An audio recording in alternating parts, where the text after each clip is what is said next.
Hey, what's up, everybody? Ramey here, and today what I'd like to do is talk about the reverse hyper, specifically the reverse hyper with free weights, like a normal reverse hyper on the Scout or any of the Rogue, Donkey, whatever it is you're doing it on, versus the do-it-yourself version with cables. You can see the pictures of the do-it-yourself version with cables that I have up on the screen. This is how I started doing the reverse hyper. And basically the idea behind the do-it-yourself version is that you're on some kind of utility seat or table, you connect your ankles to a low row or some kind of cable machine, and boom, you do a reverse hyper. What I want to talk about is what are the differences between doing a reverse hyper the traditional way that Westside started it versus using the cable. Are they the same movement? And when should you choose one over the other? So as I started to think through this, because I now have a Westside Scout that I've had for 2 years, and I started with that do-it-yourself version, I've been really thinking about how they're different from one another and if where they're the same. So I started to go into the research and I went down a lot of big rabbit holes to really try to figure out what is happening. So I want to kind of break it down, make it really simple for you guys, and just kind of talk about the differences and some of my thoughts on these two exercises. All right, so the first thing I thought of as I looked through this is I went into the research. There's hardly any research on reverse hypers at all. So what I did is I went into the research on the regular extension, the regular hyper extension, 45 degrees flat on a GHD, because a lot of that research is telling and will help inform some of those same thoughts for the reverse hyper. So let me start out just going through. I got a study here by the Glute Guy, which is compares some of the different types of hyperextension. So what I want to do is I just want to go real quick, show you some things in this study, because I think it's really important to start talking about that difference in the GHD between weight versus cable and what's actually happening. So basically, here's a normal hyperextension, which is also very similar to a GHD. This is our reverse hyper. He's at 0 degrees right here, which is actually the starting point on the reverse hyper and the ending point on the reverse hyper, which is just the opposite of the GHD hyperextension, right? Yes. Okay. So what's interesting is that he found at that starting point on the reverse hyper, so this is what it would be, the starting point, and this is based on physics of a lever. The starting point of a reverse hyper, just like the horizontal back extension at 90 degrees, he measured torque here, but there's zero weight. It doesn't matter if you have 200 pounds on your reverse hyper, it's starting at literally 0 weight. And as you get up to the top of the reverse hyper, just like the top of the hyperextension, it goes to 100%. So it goes from 0 weight to 200 pounds, assuming you had 200 pounds on there. So that is what's happening. Now, when we add a cable to the mix of the reverse hyper, that's not what's happening anymore. All of a sudden, it's much more, you can see he compared the 45-degree back extension in this study, how these are much more similar from starting to finish. The cable's going to be much more similar from start to finish. In fact, the beginning of the movement is going to be nearly as hard as the end.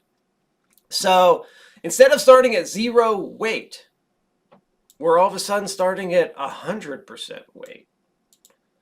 So what does that do? And what does that mean when we're talking about the reverse hyper? What does it mean when we're now starting at 100% weight versus starting at 0% weight? And is one of those better than the other? All right. So what does this all mean? To make it really simple when broken down, after looking at the research, going through it, trying to figure out the differences between hyperextension, reverse hyperextension, going down this rabbit hole of looking for research, it's really kind of simple. And basically the nuts and bolts of it is the reverse hyper with weight is really focusing on your lower back. And that's why some people with certain lower back issues are reporting that it helps them, because the focus of that pendulum starting at 0 allows you to really put up a lot of weight and use that lower back, basically focus on the lower back, taking the hamstrings and glutes, a lot of them out of the equation to really focus on your lower back area, which is why it helps some people with lower back issues. Now, what happens when you add cable to it is that starting movement is not 0 weight anymore. It's all of a sudden the 200 pounds. So you might not even be able to do the reverse hyper with 200 pounds because all of a sudden you're much more limited by your hamstrings and glute muscles. Because all of a sudden when you use the cable, your glutes are really taking over. So you're not getting that torque of the back and forth, the pendulum swing to really work that lower back with high weight. It's a much more constant weight. So all of a sudden your glutes and hamstrings take over. Not take over, but you're using them significantly more, which makes it a constant motion and a much different movement than the normal reverse hyper with just weight. So just like the 45-degree hyperextension versus 0 degrees, the 45-degree hyperextension is much more constant and uses the glutes and hamstrings significantly more than just the lower back. Whereas the GHD hyperextension uses a lot more lower back than those glutes and hamstrings. So the reverse hyper is doing the exact same thing there. It's literally using those same muscles for each one of those movements. The cable version is using much more glutes and hamstrings and keeping it constant throughout. And the free weight version is really using that lower back. Also, it has that pendulum swing. That's really what's happening. They are two different movements. So what does that mean for people who are like looking at a reverse hyper and thinking of buying one and considering like what to do?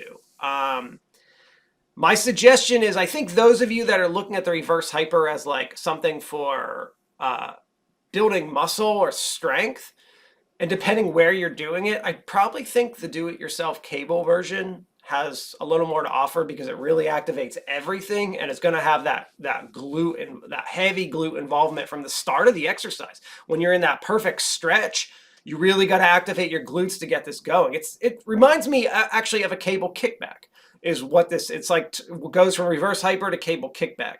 I think those of you that are dealing with injury and looking at like West Side powerlifting, specifically strength or injury, I think the regular reverse hyper with the free weights might have something to offer that the cable version does not, which is why I think for some people it really helps them significantly.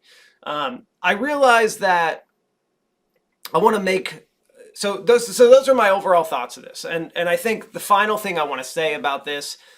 For those of you interested in like your spine and how your spine works and what's happening during the reverse hyper, I know there's like some researchers out there, some really smart people out there saying that the reverse hyper can be bad for you, and there's other ones saying it's good. That's beyond the scope of what I'm talking about. I'm trying to look at what's happening in the cable version versus the free weight version, looking at different muscles being worked and just how they're different resistance. Like there's just no resistance at the bottom of the free weight version, which they're